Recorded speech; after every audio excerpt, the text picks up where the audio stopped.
Hi friends, this is Venkatesh. Devasani త్వరలో ఆంధ్రప్రదేశ్లో జరగబోయే పోలీస్ కానిస్టేబుల్ ఎగ్జామ్కి సంబంధించి ఇప్పటివరకు చాలా ముఖ్యమైనటువంటి కరెంట్ అఫైర్స్ ప్రశ్నలను డిస్కస్ చేయడం జరిగాయి. వాటన్నింటికి సంబంధించిన పీడిఎఫ్లన్నింటినీ ఒకే పీడిఎఫ్గా మెర్జ్ చేసి మన టెలిగ్రామ్ ఛానల్లో అప్లోడ్ చేయడం జరిగింది. ఎవరైతే ఆ యొక్క పీడిఎఫ్ కావాలనుకుంటే మన టెలిగ్రామ్ ఛానల్లో ఉంటుంది, ఒక్కసారి చూడండి. అయితే ఇప్పటివరకు చాలా ముఖ్యమైన కరెంట్ అఫైర్స్ ప్రశ్నలను డిస్కస్ చేసాం. వాటికి కొనసాగింపుగానే మరికొన్ని ప్రశ్నలని ఈ యొక్క వీడియోలో డిస్కస్ చేయబోతున్నామండి. ఇటీవల భారతదేశంలో నూతనంగా ఏర్పాటు చేసినటువంటి సిమ్లీపాల్ జాతీయ పార్క్ అనేది ఏ రాష్ట్రంలో కలదు అని అడుగుతున్నారండి.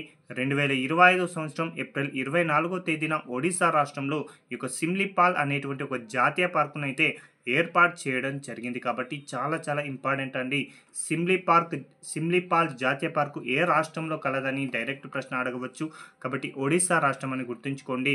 2025 ఏప్రిల్ 24వ తేదీన ఆ రాష్ట్రంలో నూతనంగా ఈ యొక్క జాతీయ పార్కుని ఏర్పాటు చేయడం జరిగింది. అయితే ఇది ఆ రాష్ట్రంలో ఎన్నవ నేషనల్ పార్కుగా గుర్తింపు పొందింది అంటే 2వ నేషనల్ పార్క్ అండి. ఇంతవరకు కూడా ఒకే ఒక నేషనల్ పార్క్ అనేది ఒడిశా రాష్ట్రంలో ఉండే, అది వచ్చేసి భిత్తర్కనికా నేషనల్ పార్క్ అండి. తాజాగా నూతనంగా మరొక నేషనల్ పార్కుగా సిమ్లీపాల్ చేరడంతో ఆ రాష్ట్రంలో ఉన్నటువంటి జాతీయ పార్కుల సంఖ్య అనేది 2కు చేరుకోవడం జరిగింది. అయితే ఇక సిమ్లీపాల్ జాతీయ పార్క్ అనేది దేశంలో ఎన్నవ నేషనల్ పార్కుగా ఏర్పడింది అంటే 107వ నేషనల్ పార్క్ అండి. చాలా ఇంపార్టెంట్. లేకపోతే 107వ నేషనల్ పార్కుగా ఈ క్రింది వాటిలో దేనిని ఏర్పాటు చేశారు అని అడగవచ్చు. కాబట్టి సిమ్లీపాల్ నేషనల్ పార్క్ అని గుర్తుంచుకుంటే సరిపోతుందండి. ఇక రెండో ప్రశ్న అండి, ఆసియా స్నూకర్ ఛాంపియన్షిప్ 2025 విజేతగా ఎవరు నిలిచారని అడుగుతున్నారండి. ఈ యొక్క ఆసియా స్నూకర్ ఛాంపియన్షిప్కు సంబంధించిన ఫైనల్ వచ్చేసి 2025 ఫిబ్రవరి 20వ తేదీన ఖతర్లో ఉన్నటువంటి దోహాలో నిర్వహించడం జరిగింది. అయితే ఫైనల్కు చేరుకున్నటువంటి క్రీడాకారులు వచ్చేసి భారతదేశం నుంచి పంకజ్ అద్వానీ, ఇరాన్ దేశం నుంచి అమీర్ సార్కోష్ అనేటువంటి ఇద్దరు కూడా ఫైనల్కు చేరుకోగా విజేతగా పంకజ్ అద్వానీ గెలవడం జరిగింది. ఈ యొక్క టైటిల్ అనేది పంకజ్ అద్వానీ గారికి 14వ ఏషియా టైటిల్ అండి. చాలా ఇంపార్టెంట్ అండి. ఆసియా స్నూకర్ ఛాంపియన్షిప్ 2025 విజేత ఎవరు అంటే పంకజ్ అద్వానీ అని గుర్తుంచుకోండి.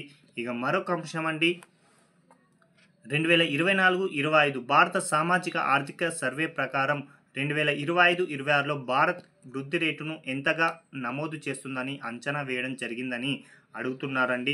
2025-26 ఆర్థిక సంవత్సరంలో భారతదేశం యొక్క జీడిపి వృద్ధి రేటు వచ్చేసి 6.3% నుంచి 6.8% మధ్య ఈ యొక్క వృద్ధి రేటు అనేది నమోదయ్యడానికి అవకాశం ఉందని ఈ యొక్క సర్వే పేర్కొనడం జరిగింది. కాబట్టి ఈ యొక్క అంశం కూడా గుర్తుంచుకోండి. ఇక మరొక అంశం అండి, క్రీడా అంశానికి సంబంధించి ఐసీసీ పురుషుల అండర్-19 ప్రపంచ కప్ 2024 విజేతగా నిలిచిన దేశం ఏది అని అడుగుతున్నారండి. ఐసీసీ పురుషుల అండర్-19 ప్రపంచ కప్ 2024కి ఆతిథ్యం ఇచ్చిన దేశంగా దక్షిణాఫ్రికా ఉండడం జరిగింది. అయితే విజేతగా నిలిచిన జట్టు వచ్చేసి ఆస్ట్రేలియా అండి. చాలా ఇంపార్టెంట్. ఐసీసీ పురుషుల అండర్-19 ప్రపంచ కప్ విజేత ఆస్ట్రేలియా అండి. 4వసారి ఈ యొక్క ప్రపంచ కప్ని ఆ దేశం గెలుచుకోవడం జరిగింది. భవిష్యత్తులో 2026లో ఈ యొక్క పురుషుల అండర్-19 ప్రపంచ కప్కి జింబాబ్వే మరియు నమీబియా దేశాలు ఆతిథ్యం ఇవ్వబోతున్నాయి. అదేవిధంగా మహిళలకు సంబంధించిన అండర్-19 ప్రపంచ కప్ను కనుక పరిశీలిస్తే 2024లో ఈ యొక్క ప్రపంచ కప్ పోటీలను నిర్వహించగా ఆతిథ్యం వచ్చేసి మలేషియా ఇవ్వగా విజేతగా భారత్ నిలిచిందండి.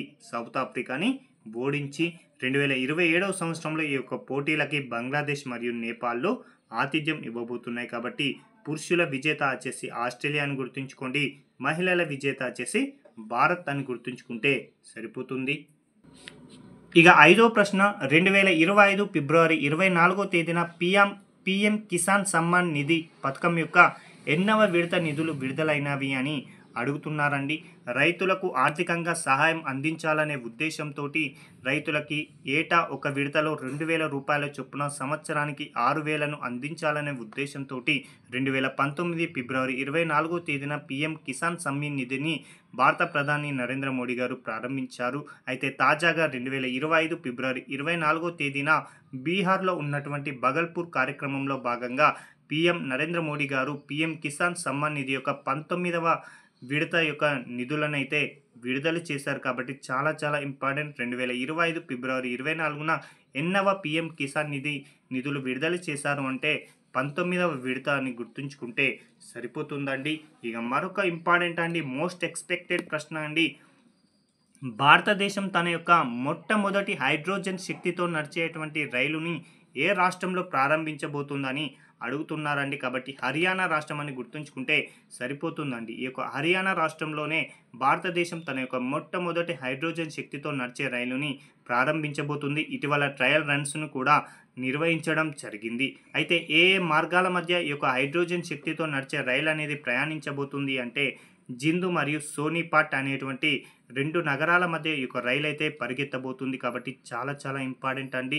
ఇది ప్రపంచంలోనే అగ్రగామిగా ఉన్నటువంటి 1200 హార్స్ పవర్ ఇంజన్ను కలిగి ఉండడం జరిగింది ఈ యొక్క హైడ్రోజన్ రైలు అండి. అయితే ఈ యొక్క హైడ్రోజన్ శక్తితో నడిచే రైలును ఎవరు అభివృద్ధి చేశారు అంటే చెన్నైలో ఉన్నటువంటి ఇంటిగ్రల్ కోచ్ ఫ్యాక్టరీ వారు దీనిని అభివృద్ధి చేయడం జరిగింది. ఇక 7వ ప్రశ్న అండి, 39వ జాతీయ క్రీడలకు ఆతిథ్యం ఇవ్వబోతున్నటువంటి రాష్ట్రం ఏది అని అడుగుతున్నారండి. 2027 సంవత్సరంలో ఈ యొక్క 39వ జాతీయ క్రీడలను నిర్వహించబోతున్నాం. అలాంటి జాతీయ క్రీడలకు మేఘాలయ రాష్ట్రం అనేది ఆతిథ్యం ఇవ్వబోతుందండి. అయితే ఇటీవల కాలంలో 38వ జాతీయ క్రీడలను ఉత్తరాఖండ్ రాష్ట్రం వేదికగా నిర్వహించగా 39వది వచ్చేసి మేఘాలయ రాష్ట్రం అని గుర్తుంచుకోండి. ఇక 8వ ప్రశ్న అండి, ఇటీవల ఏ రాష్ట్రంలో ఏర్పాటు చేసిన వన్యప్రాణుల అభయారణ్యానికి డాక్టర్ బిఆర్ అంబేద్కర్ గారి పేరును పెట్టారో అని అడుగుతున్నారండి. మధ్యప్రదేశ్లో ఏర్పాటు చేసినటువంటి వన్యప్రాణుల అభయారణ్యానికి డాక్టర్ బిఆర్ అంబేద్కర్ గారి పేరును పెట్టడం జరిగింది. ఏప్రిల్ 14, 2025న అంబేద్కర్ జయంతి సందర్భంగా ఈ యొక్క పేరునైతే పెట్టడం జరిగిందండి. దీనిని నూతనంగా ఏర్పాటు చేశారని గుర్తుంచుకోండి. 258.64 చదరపు కిలోమీటర్లు. కాబట్టి ఇంపార్టెంట్ అండి. ఇటీవల డాక్టర్ బిఆర్ అంబేద్కర్ గారి యొక్క వన్యప్రాణుల అభయారణ్యం అనేది ఏ రాష్ట్రంలో ఏర్పాటు చేశారని అడగవచ్చు. కాబట్టి మధ్యప్రదేశ్ అని గుర్తుంచుకోండి. చాలా చాలా ఇంపార్టెంట్ అండి. ఇక 9వ ప్రశ్న అండి, ఇటీవల నీలగిరి తహార్ సెన్సెస్ 2025ని ఏ 2 రాష్ట్రాలు సంయుక్తంగా చేపట్టబోతున్నాయని అడుగుతున్నారండి. నీలగిరి తహార్ అనేది పశ్చిమ కనుమలలో ఉన్నటువంటి దుర్బలమైనటువంటి స్థానిక జాతి జంతువు అండి.